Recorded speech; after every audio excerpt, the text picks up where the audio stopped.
नमस्कार friends and students, Aastha group of educations की online video क्लासों में आपका स्वागत है। आज हम डिस्कस करने वाले हैं प्लाज्मोलाइसिस। और प्लाज्मोलाइसिस का जो मतलब होता है वो क्या होता है? जीव द्रव्य कुंचन। मतलब कोशिका में होने वाली जो प्रोटोप्लाज्मिक जो मूवमेंट होती है उसे ही प्लाज्मोलाइसिस कहा जाता है। मतलब कोशिका में जो प्रोटोप्लाज्म होता है, मतलब जो कोशिका में क्या होती है, प्लांट सेल्स में एक तो कोशिका भित्ति होती है और उसके बाद कोशिका झिल्ली होती है, जो कि कोशिका के समस्त साइटोप्लाज्म को घेरे रहती है। तो कोशिका झिल्ली से घिरा हुआ जो समस्त पोर्शन है वह प्रोटोप्लाज्म कहलाता है। तो वह उस प्रोटोप्लाज्म की जो मूवमेंट होती है या उसका जो गमन होता है, उसका सिकुड़ना फैलना, वही क्या कहलाती है? जीव द्रव्य गतियां या प्रोटोप्लाज्मिक मूवमेंट कहलाती है। अगर उस प्रोटोप्लाज्मिक मूवमेंट में अगर हम संकुचन का अध्ययन करना चाहें तो उसे ही क्या कहेंगे? प्लाज्मोलाइसिस या जीव द्रव्य कुंचन। मतलब जीव द्रव्य क्या हो गया है? सिकुड़ गया है, तो उसे ही क्या कहा जाता है? प्लाज्मोलाइसिस या जीव द्रव्य कुंचन कहा जाता है। अब ये जीव द्रव्य कुंचन कैसे होता है, किस प्रकार होता है, कौन कौन सी स्टेजेज इसमें आती है, तो उन सबको आज हम यहाँ पर डिस्कस करने वाले हैं। तो कोशिका में होने वाली प्रोटोप्लाज्मिक मूवमेंट को ही क्या कहा जाता है? जीव द्रव्य कुंचन कहा जाता है। अब आपने देखा होगा कि जब हम दो विलयनों की या दो सॉल्यूशंस की तुलना करते हैं तो उनमें से कोई एक विलयन में तो अधिक सांद्रता होती है विलेय पदार्थों की और दूसरे में कम सांद्रता होती है, तो उन विलयनों को क्या क्या नाम देंगे? या हम ऐसा बोल सकते हैं कि विलेय पदार्थ की उपस्थिति के आधार पर, विलेय पदार्थ कितनी मात्रा में है उसके आधार पर विलयन तीन प्रकार के होते हैं। एक तो अल्पप्रासरी, एक अतिप्रासरी और एक समप्रासरी।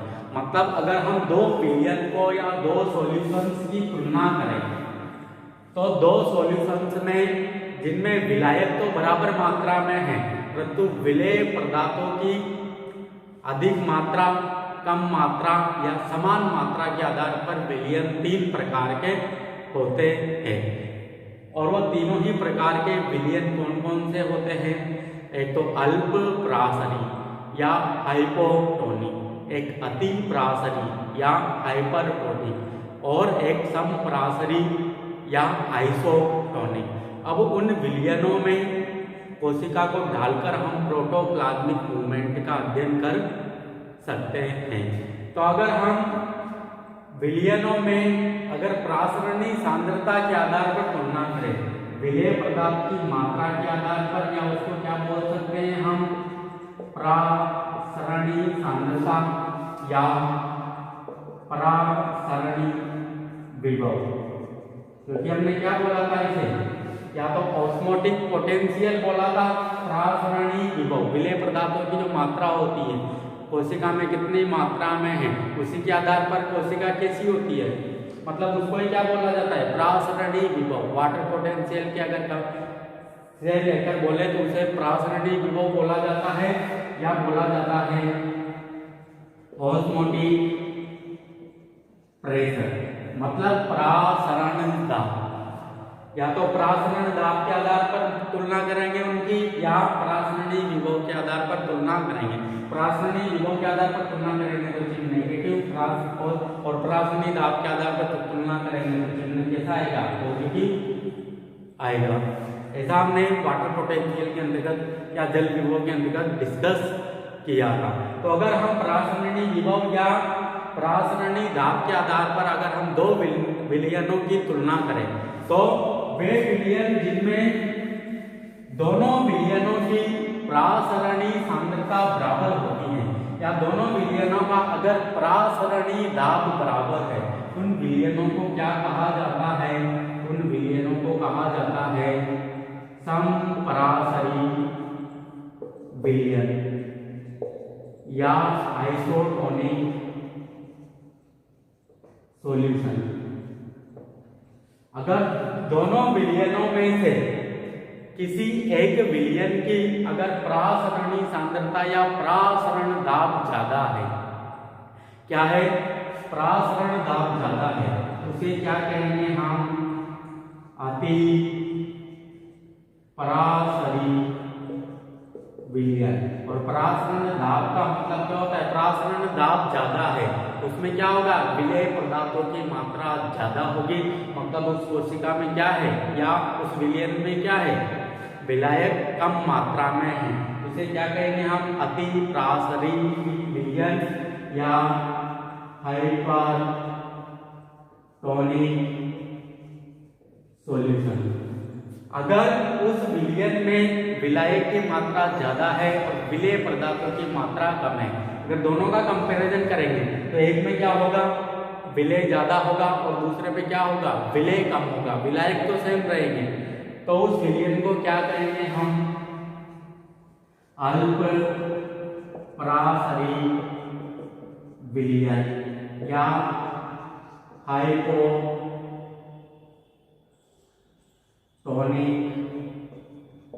सॉल्यूशन। तो प्रासरणी सांद्रता के आधार पर या प्रासरण विभव के आधार पर या प्रासरण दाब के आधार पर या हम ऐसा बोल सकते हैं कि विलेय पदार्थ की मात्रा के आधार पर विलयन 3 प्रकार के होते हैं। एक तो समप्रासरणी विलयन, जिसमें दोनों विलयनों की जो प्रासरणी सांद्रता है वो बराबर होगी।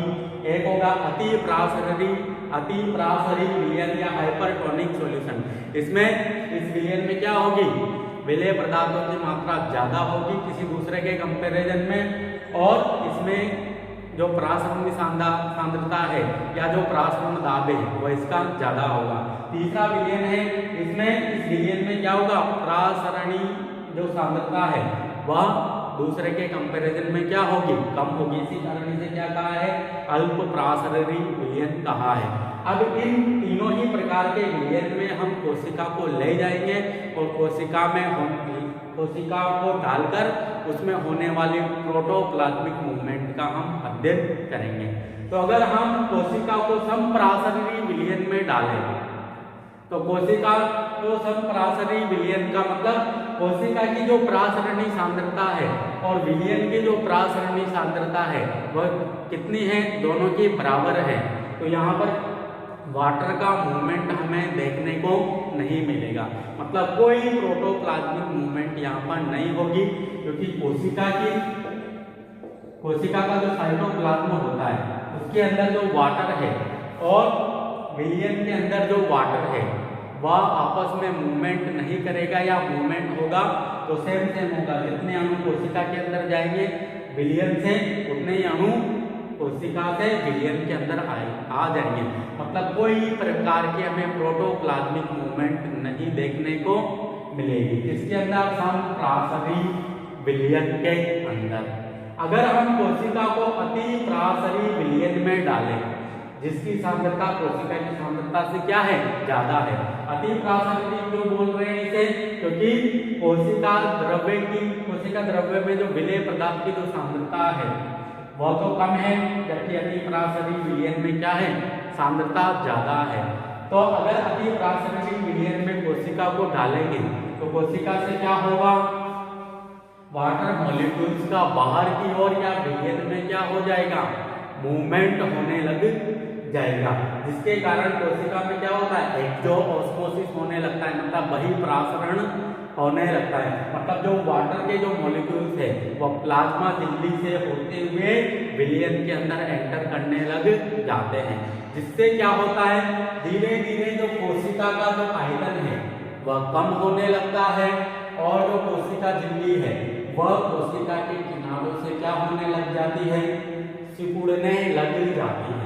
जैसे इस कोशिका को हमने अति प्रासरणी या हाइपरटोनिक सॉल्यूशन में जैसे ही डाला, कोशिका से क्या होने लग जाता है, बहिर्प्रासरण।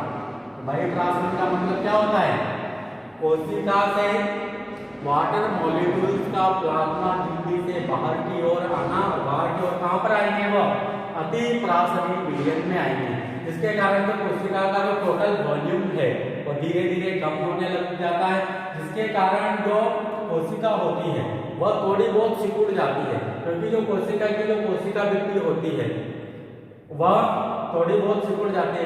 क्योंकि कोशिका भित्ति में क्या पाई जाती है, तनन सामर्थ्य पाई जाती है, जिसके कारण वो थोड़ी सी सिकुड़ जाएगी और फिर कुछ समय पश्चात जो कोशिका झिल्ली होती है वह भी कोशिका भित्ति के किनारों से धीरे धीरे दूर हटने लगती है और इस अवस्था को कहा जाता है लिमिटिंग प्लाज्मोलाइसिस। क्या कहा जाता है, लिमिटिंग प्लाज्मोलाइसिस या सीमाकारी जीव द्रव्य कुंचन। अब इस कोशिका को अगर हम अति प्रासरणीय विलयन में ही पड़े रहने देते हैं तो फिर धीरे धीरे और ज्यादा वाटर मॉलिक्यूल्स इससे बाहर की ओर आएंगे, मतलब एक्सोऑस्मोसिस की जो प्रक्रिया होती है वह लगातार होती रहती है, जिसके कारण जो कोशिका झिल्ली होती है वह और ज्यादा सिकुड़ जाएगी और प्रोटोप्लाज्म बहुत ही कम मात्रा में यहाँ पर रह जाएगा, क्योंकि जो कोशिका भित्ति है वह उसी अवस्था में बनी रहेगी, क्योंकि कोशिका भित्ति कोशिका को एक निश्चित शेप देने का कार्य करती है, क्योंकि इसमें केवल थोड़ी बहुत ही तनन सामर्थ्य पाई जाती है। कोशिका झिल्ली की तरह ये इलास्टिक नहीं है, तो ये केवल इसी अवस्था में बनी रहेगी, जबकि जो कोशिका झिल्ली है वह समस्त जीव द्रव्य को लेकर सिकुड़ना प्रारंभ कर देगी और इस अवस्था को कहा जाता है इंसिपिएंट प्लाज्मोलाइसिस या प्रारंभिक जीव द्रव्य कुंचन। क्या कहा जाता है इसे, प्रारंभिक जीव द्रव्य कुंचन। अगर अभी भी इस कोशिका को हाइपरटोनिक सॉल्यूशन में ही रहने देते हैं तो कोशिका से और ज्यादा जल बाहर की ओर निकलेगा, मतलब एक्सोऑस्मोसिस की जो प्रक्रिया है या बहिर्प्रासरण की जो प्रक्रिया है वह लगातार होती रहेगी और कोशिका का जो जीव द्रव्य है या कोशिका झिल्ली से घिरा हुआ जो जीव द्रव्य है वह कोशिका के एक कोने में आकर यहाँ पर सिमट जाता है और इस अवस्था को कहा जाता है एविडेंट प्लाज्मोलाइसिस। क्या कहा जाता है इसे, एविडेंट प्लाज्मोलाइसिस या प्रारंभिक जीव द्रव्य कुंचन। प्रारंभिक जीव द्रव्य कुंचन या एविडेंट प्लाज्मोलाइसिस। अब इसके बाद भी अगर कोशिका से वाटर मॉलिक्यूल्स रिलीज होते हैं, मतलब हाइपरटोनिक सॉल्यूशन में ही रखे रहने देते हैं, तो कुछ समय पश्चात कोशिका की मृत्यु हो जाती है। अगर इस कोशिका को हम हाइपोटोनिक सॉल्यूशन में ले जाते हैं या अल्प प्रासरणीय विलयन में ले जाते हैं तो कोशिका में फिर वापस से जल अंदर प्रवेश करने लग जाता है और कोशिका किस अवस्था में आ जाती है, स्फीत अवस्था में आ जाती है। तो पहले हम बात करते हैं जो एविडेंट प्लाज्मोलाइसिस है, उसमें कोशिका में जीव द्रव्य तो एक कोने में आकर एकत्रित हो गया क्योंकि प्लाज्मा झिल्ली से घिरा हुआ है, परंतु यहाँ पर जो ये स्पेस बच रहा है, यहाँ पर क्या है, पूरी खाली जगह है। इस खाली जगह में विलयन का जो सॉल्यूशन है, विलयन सॉल्यूशन या इसे बोल सकते हैं हम आउटर सॉल्यूशन या बाह्य विलयन, वह आकर यहाँ पर बढ़ जाता है। तो विलयन का जो सॉल्यूशन है वह यहाँ पर आकर बढ़ जाता है। अब इस कोशिका को अगर हम हाइपोटोनिक सॉल्यूशन में ले जाते हैं या अल्प प्रासरणीय विलयन में ले जाते हैं, जिसकी जो प्रासरणीय सांद्रता है वो कोशिका की सांद्रता से क्या है, बहुत ही कम है, तो कोशिका में क्या होगा, अल्प प्रासरणीय विलयन में जब इसको ले जाएंगे तो कोशिका में क्या होगा, वाटर का क्या होने लग जाता है, एंडो ऑस्मोसिस, मतलब अंतः प्रासरण होने लग जाता है, जिसके कारण कोशिका के अंदर क्या प्रवेश करेगा, जल प्रवेश करेगा और वह जल रिक्तिका के अंदर जाएगा, जिसके कारण जो रिक्तिका होती है वह इसके कोशिका झिल्ली पर दबाव डालेगी, जैसे जैसे रिक्तिका के अंदर जल चला जाएगा और कोशिका झिल्ली फिर धीरे धीरे वापस से इन अवस्थाओं से होती हुई वापस से टर्जिड या स्फीत अवस्था में आ जाएगी और जो कोशिका संकुचित अवस्था में थी उससे वापस इस अवस्था में आने की जो प्रक्रिया है वह क्या कहलाती है, वह कहलाती है जीव कुंचन या डी प्लाज्मोलाइसिस या भी जीव द्रव्य कुंचन।